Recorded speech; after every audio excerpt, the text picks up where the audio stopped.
Tanpa pikir panjang, Riley segera menarik pintu itu dengan kuat dan berlari keluar. Namun satu-satunya jalan yang dia kira bisa dilalui untuk kabur ternyata memiliki penghalang yang begitu kuat. Baru beberapa langkah yang dia ambil, Riley sudah kehilangan arah dan langsung menabrak. Bukan hanya satu, tapi Riley menabrak dua pria sekaligus. Liam dan Franz hanya bergeser sedikit dari hantaman tubuh wanita ini, justru Riley yang terdorong ke belakang dan jatuh di lantai. Tepat di ambang pintu kamar itu. Ahak! Pekik Riley, secepat kilat dia pun mengangkat wajahnya dan melihat siapa yang menghalangi, kemudian tatapannya bertemu dengan dua mata milik Liam, pria asing yang bahkan terlihat lebih mengerikan dari pria sebelumnya. Jantung Riley makin berdegup tidak tenang, melihat betapa banyaknya pria di tempat ini membuat dia jadi semakin merasa takut. Riley akhirnya menangis meski tanpa suara, tapi air mata itu nampak jelas mengalir di wajahnya. Melihat dua pria di sana, keyakinan Riley untuk bisa kabur kini tiba-tiba menghilang. Kini justru yakin dia tidak akan bisa keluar. Ya Allah, batin gadis itu. Hanya dengan menyebut nama Tuhannya dia bisa merasakan sedikit ketenangan dari situasi yang begitu mencekam seperti ini. Dengan sendirinya Riley bangkit, kembali berdiri. Terpaksa berjalan mundur saat dua pria asing itu melangkah maju mendekati dia, mereka semua masuk lebih dalam ke kamar itu. Riley tergugu, mendadak kehilangan semua keberaniannya saat dihadapkan pada mata elang itu. Mata milik Liam. Aku adalah Liam Anderson, seseorang yang telah membeli hidupmu, ucap Liam. Suaranya yang dingin membuat Riley merinding. Tanpa disadari oleh gadis itu, sudah ada keringat dingin yang muncul di dua telapak tangannya. Tapi percayalah, sedikit pun Riley tidak menundukkan pandangannya.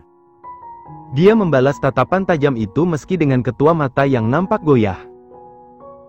Catelyn harusnya sudah tahu tentang informasi ini, karena di hari terakhir sebelum Catelyn harus dijemput untuk datang ke tempat ini salah satu anak buah Liam sudah menyebut nama dia. Nama itu diungkap agar Catelyn tidak berpikir untuk melarikan diri. Sungguh, Liam tak ingin membuang waktunya dengan sia-sia. Satu detik saja dia membuang waktu, Liam yakin musuh-musuhnya akan melampaui dia. Aku tidak peduli siapa namamu dan aku tidak pernah merasa menjual hidupku padamu. Jadi tolong, biarkan aku pergi dari sini, balas Riley. Setelah mengucapkan kalimat itu, dia pun langsung menelan ludahnya sendiri dengan susah payah. Semua perhatiannya hanya tertuju betapa menyeramkannya dua pria itu. Riley sungguh takut. Sejak tadi pun dia terus meremat kedua tangannya sendiri. Melampiaskan ketakutannya dan coba hanya menunjukkan tentang keberanian. Melihat keadaan ini, Riley yakin bahwa pria bernama Liam Anderson itu adalah atasan pria yang pertama dia temui, entah mereka ini apa, Riley sungguh tidak paham. Perusahaan apa yang memperkerjakan pria bertato seperti itu? Dan mendengar apa yang diucapkan oleh Catelyn seketika isi kepala Liam mendidih, sementara Franz membuang nafasnya dengan kasar. Astaga, harusnya mereka tidak perlu berurusan dengan hal seperti ini. Harusnya pagi ini, Catelyn mulai memegang senjata tajam untuk berlatih. Karena wajahnya sudah cukup menarik tanpa perlu dipermak. Menurutlah padaku Kat, sebelum aku memperlakukanmu dengan buruk, balas Liam. Kalimat itu terdengar begitu lembut, namun menusuk sekaligus. Harus berapa kali aku mengatakannya, namaku adalah Riley, Riley Aditama. Aku berasal dari Indonesia, bukan negara ini. Semuanya hanya salah paham, aku bahkan tidak mengenal wanita yang namanya selalu kalian sebut. Catelyn, aku bukan Catelyn, terang Riley lagi. Sebelumnya Liam bicara dengan suaranya yang pelan, meski sangat dingin. Jadi sekarang Riley pun melakukan hal yang sama. Dia bicara pelan dan tidak lagi menunjukkan suaranya yang tinggi. Dia selalu bisa menyesuaikan diri dengan lawan bicaranya. Aura sang nona muda terpancar jelas dari sikapnya. Tapi di mata Liam, wanita ini sangat licik. Begitu pas jadi bagian dari Black Venom. Hanya saja dia harus menunjukkan sedikit kekejaman untuk membuat wanita itu patuh. Dan sungguh, Liam sedikit pun tidak mempercayai semua bualan wanita pelacur tersebut. Baiklah, sepertinya kamu memang benar-benar belum mengenalku, balas Liam. Dia mengangkat tangan kanannya, memberi isyarat pada Franz untuk keluar. Liam akan membuat Catelyn sadar bahwa saat ini yang dia hadapi adalah pimpinan Black Venom, organisasi mafia yang paling ditakuti di kota Serval. Jadi, berhenti main-main. Franz yang memahami perintah sang tuan melalui isyarat itu pun langsung keluar dari kamar tersebut, dia juga kembali mengunci pintu itu. Dan melihat semua ini, Riley seketika mendelik. Dia seperti hendak menghadapi sebuah penghukuman. Riley sontak mundur saat melihat tatapan Liam jadi lebih tajam. "Jangan mendekat," pekik Riley. Tapi semua terjadi di luar kendalinya. Riley bahkan seperti tidak melihat kapan pria itu bergerak, namun tiba-tiba sudah berdiri di hadapan dan mencengkram kuat rahangnya. Ah! Nafas Riley tercekak, menahan sakit luar biasa. Dua tangannya terus memukul tangan Liam agar melepaskan, namun tidak membuahkan hasil apa-apa. "Yang kamu hadapi sekarang adalah pimpinan mafia di kota Serval, Black Venom. Aku bisa saja mencincang tubuhmu tanpa belas kasih, jadi berhentilah main-main. Kedatanganmu ke markas ini untuk jadi bagian dari kami, paham?" tanya Liam. Riley tak akan bisa menjawab pertanyaan itu, rahangnya seperti nyaris pecah. Hanya air bening yang keluar dari dua matanya sebagai jawaban. Mafia? Black Venom? Kehidupan seperti itu tak pernah Riley bayangkan selama ini. "Aku tidak peduli semua bualanmu, Indonesia, Riley Aditama, aku tidak peduli. Jika aku mengatakan bahwa kamu adalah Catelyn, maka kamu adalah Catelyn, paham?" tanya Liam lagi. Dan setelah mengatakan kalimat penuh ancaman itu, Liam pun segera mendorong tubuh Catelyn dengan kuat hingga jatuh di atas lantai. Tubuh Riley sampai mengenai sofa di ujung ranjang. Tak sampai di sana saja, Liam bahkan melepas ikat pinggangnya dan mulai mencambuk tubuh Catelyn sebanyak 3 kali. Sampai teriakan gadis itu begitu melengking menggema di dalam kamar. Tangis yang sejak tadi tanpa suara kini mulai terdengar jelas. Remuk sudah tubuhnya. Liam kemudian berjongkok tepat di wajah Catelyn yang kesakitan. "Kamu adalah Catelyn, paham?" tanya Liam. Riley tak bisa menjawab, dia hanya mampu menangis. Bagaimana bisa dalam sekejap saja hidupnya berubah jadi seperti ini? Riley sampai melupakan semua sakit hatinya pada Louis. Karena kini dia sendiri tak bisa menangani hidupnya. Dan diamnya Catelyn itu, membuat Liam jadi geram. Dia lantas menjambak rambut panjang Catelyn dan semakin mendekatkan wajah mereka. Sampai Riley bisa melihat dengan jelas sorot mata yang paling menakutkan. "Jawab pertanyaanku, kamu adalah Catelyn, paham?" tanya Liam. Dan pada akhirnya Riley mengangguk. Seirama dengan air matanya yang bertubi jatuh. Setelah mendapatkan anggukan kepala dari Catelyn, barulah Liam bisa tersenyum kecil di sudut bibirnya. Senyum yang justru semakin membuatnya terlihat mengerikan. Liam juga melepaskan Catelyn dengan kasar, sampai kepala gadis itu kembali membentur lantai. Sungguh, kini Riley sudah tidak berdaya. "Bagus, ingatlah selalu untuk tidak membuatku marah," ucap Liam, dia berdiri. "Mansion ini adalah markas Black Venom, itu artinya akan jadi markasmu juga," kata Liam, dia kembali memasang sabuknya dan bicara seolah tidak terjadi apa-apa. "Kamar ini adalah kamarmu, di dalam lemari itu juga ada pakaian yang bisa kamu pakai. Franz akan mengantarkan obat dan juga makanan, jadi cepatlah bangun, jangan lemah seperti itu," ucap Liam lagi. Riley menggigit bibir bawahnya, jangankan berdiri, membuka matanya pun dia sudah tidak sanggup. Riley hanya mampu mendengar sayup-sayup langkah kaki Liam menjauhi dirinya dan keluar dari dalam kamar ini. Di luar sana Liam langsung bertemu dengan sang tangan kanan yang menunggu dengan setia. "Urus dia," titah Liam dan Franz mengangguk patuh. Di dalam kamar, sepi mulai merayap di hati Riley. Yang mampu dia dengar hanya isak tangisnya sendiri. "Ya Allah, kenapa semuanya jadi seperti ini?" desis gadis itu. Saat Riley membuka mata, yang pertama kali dilihatnya adalah syal berwarna merah yang tergeletak di sebelah sana. Sama-sama terjatuh di lantai. Melihat syal merah itu, akhirnya Riley mengingat sesuatu tentang keberadaannya saat di klub malam Venera Night. Seorang wanita menghampiri dia dan mengalungkan syal tersebut. Mendapatkan ingatannya kembali, akhirnya Riley sadar bahwa dia telah jadi tumbal. Riley sangat yakin bahwa wanita itulah yang bernama Catelyn.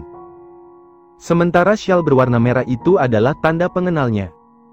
Mana ada orang di dalam klub malam yang menggunakan syal? Tidak ada. Semua orang menggunakan baju yang terbuka, tidak ada satupun yang butuh syal di tempat seperti itu. Astagfirullahalazim. Batin Riley. Apa yang sudah terjadi tak mungkin bisa lagi dia perbaiki. Seberapa banyak dia berteriak menyebut nama Riley, tidak akan ada yang percaya.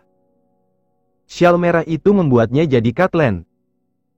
Bodoh, kamu benar-benar bodoh Ril. Batin Riley pula. Maafkan aku Papa, Mas Reza. Mas Rian. Air mata Riley makin jatuh semena-mena, tapi kali ini dia coba untuk bangkit. Ah! Rintih Riley, merasakan kesakitan di punggungnya. Cambukan itu membuat dia terluka. Riley menguatkan diri agar tidak kalah dengan rasa sakit itu, dia berdiri dan menghapus semua air mata. Berontak hanya akan membuatnya semakin kesulitan untuk keluar dari tempat ini, jadi sudah Riley putuskan untuk benar-benar jadi Catelyn. Mencari tahu apa yang sebenarnya harus dia hadapi di tempat ini, dan setelahnya mencari jalan keluar. Mereka mafia. Aku bagian dari mereka. Itu artinya aku tidak akan disakiti kan? Aku hanya perlu patuh. Begitu kan? Tanya Riley dengan sesenggukan, bertanya pada dirinya sendiri. Berulang kali mencoba untuk jadi wanita yang kuat nyatanya begitu sulit untuk dilakukan, hatinya begitu lembut, air mata itu mudah sekali mengalirnya. Meski berujung Riley menghapus air mata itu lagi. Dengan terlatih, Riley mendekati lemari pakaian di kamar itu, hanya untuk memeriksa apakah ucapan Liam benar atau tidak, benarkah ada baju-baju yang bisa dia gunakan di dalam lemari itu. Dan saat Riley membukanya, dia hanya menemukan baju-baju dengan warna hitam, celana, kaos dan jaket, tidak ada gaun. Tidak ada alat salat, gumam Riley, air matanya jatuh lagi. Jangan menangis Ril, jangan menangis lagi. Air matamu tidak akan berguna, justru akan membuat suaramu habis, gumam Riley, terus saja bicara pada dirinya sendiri agar tetap kuat. Cepat sekali pergerakan kedua tangannya untuk menghapus air mata itu. Berulang kali Riley pun menarik dan membuang nafasnya agar tenang. Ada pepatah yang mengatakan bahwa di mana bumi dipijak disitulah langit dijunjung, Riley harus bisa seperti itu agar tetap bertahan. Dia tidak boleh mati sia-sia di negara ini, dia belum mendapatkan maaf dari sang ibu karena telah membangkang. Dan setelah cukup tenang hatinya, tiba-tiba kedua mata Riley kembali tertuju pada syal merah itu di atas lantai.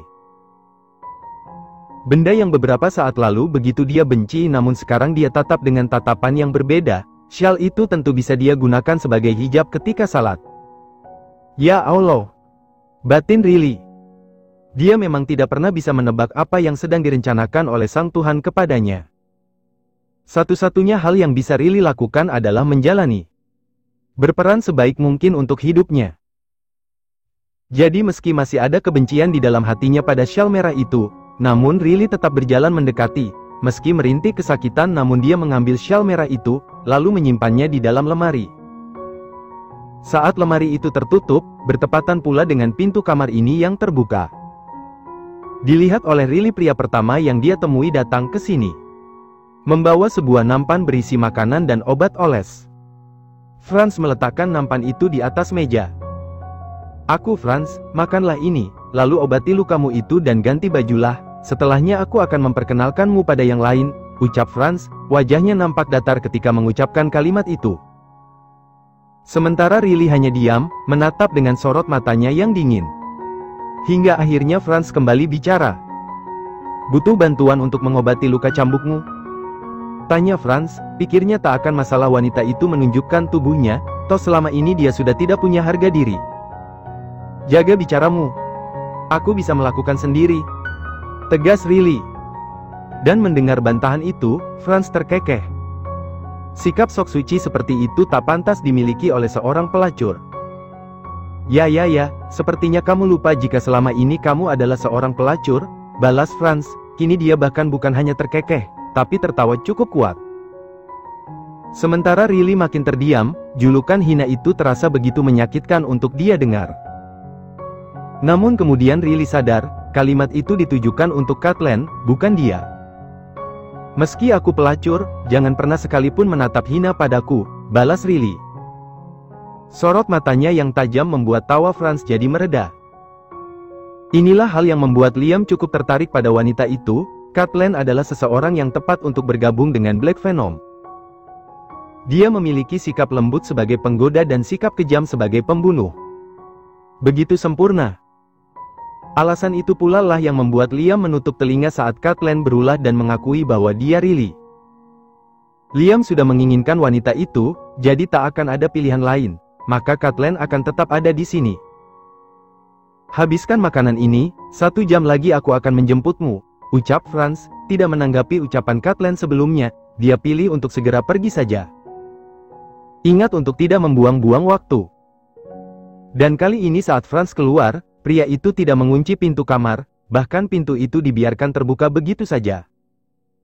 Melihat pintu itu terbuka, Riley dengan sendirinya berjalan mendekati. Meski di dalam hatinya terus berbisik bahwa dia tidak akan bisa dengan mudah kabur dari sini, tapi tetap saja Riley ingin memeriksanya secara langsung. Ketika sudah berhasil keluar dari dalam kamar itu, Riley merasakan hawa lega di dalam hatinya. Seperti bisa menghirup udara segar setelah cukup lama terkurung di dalam terowongan gelap. Namun rasa bahagia itu seketika hilang ketika dia melihat banyak pria di ujung sana. Kedua mata Riley mendelik dan buru-buru masuk lagi. Jadi melongok dan mengintip, memperhatikan bangunan luas ini dengan lebih teliti. Kamarnya seperti ada di lantai 2, dan sebanyak orang yang dia lihat di luar sana tak ada satupun yang wanita, semuanya pria. Ya Allah! Batin gadis itu, dia tidak bisa leluasa bergerak karena luka yang ada di punggungnya. Riley lantas membuang nafasnya dengan kasar, mau tidak mau akhirnya dia kembali masuk lebih dalam ke kamar tersebut. Akhirnya dia sendirilah yang menutup pintu kamar itu. Aku harus tetap hidup, gumam Riley. Hanya inilah yang ada di dalam benaknya. Sungguh, dia tidak ingin mati dengan cara seperti ini, di tangan mafia. Tidak sebelum dia bisa mendapatkan maaf dari sang ibu, tidak sebelum dia bisa mengangkat wajahnya tinggi di hadapan pria bajingan itu, Louis. Dengan langkah kakinya yang mulai nampak tegap, Riley duduk di sofa dan mulai menyantap makanan yang dibawa oleh Franz. Perutnya yang kosong membuat dia menghabiskan semua makanan itu. Riley juga mengambil obat oles, membawanya ke dalam kamar mandi dan mulai mengobati, meski begitu sulit untuk melakukannya sendirian, tapi pada akhirnya Riley berhasil. Dia pun mengganti baju dengan yang telah disiapkan oleh para mafia itu. Kini Riley benar-benar sudah terlihat seperti bagian dari Black Venom, dengan bajunya yang dari atas sampai bawah berwarna hitam. Benar seperti ucapan Franz tadi, setelah 1 jam pria itu pergi dan kini kembali untuk menjemput Catelyn. Cepatlah, aku akan memperkenalkanmu pada anggota yang lain, ajak Franz. Dia hanya berdiri di ambang pintu ketika memanggil wanita itu. Riley tidak menjawab apapun, dia hanya menuruti dan keluar dari sana. Franz berniat memperkenalkan Catelyn dengan anggota Black Venom yang lain, sementara Riley berniat menghafal semua sudut ruangan ini dan mencari pintu keluar. Di dalam Black Venom, hanya kamulah satu-satunya wanita. Jadi tidak perlu merias diri, jika tidak ingin dianggap hina, ucap Franz, bicara dengan nada meledek. Namun Riley lagi-lagi tidak menanggapi ucapan itu, wajahnya memang menghadap ke arah depan, tapi kedua matanya bergerak liar untuk mengamati tempat ini. Benar saja, kamar Riley berada di lantai 2. Rumah ini begitu megah, orang-orang akan menyebutnya sebagai mansion. Karena tempat ini bukan hanya digunakan untuk tempat tinggal semata, tapi banyak kegunaan yang lain. Bahkan saat Riley mengawasi banyak pula dia lihat tempat berlatih untuk semua orang di sini. Sesaat Riley tercengang. Akhirnya dia benar-benar yakin jika ini bukanlah mimpi, kini dia benar-benar sedang berpijak di rumah seorang mafia. Astagfirullahalazim, batin Riley.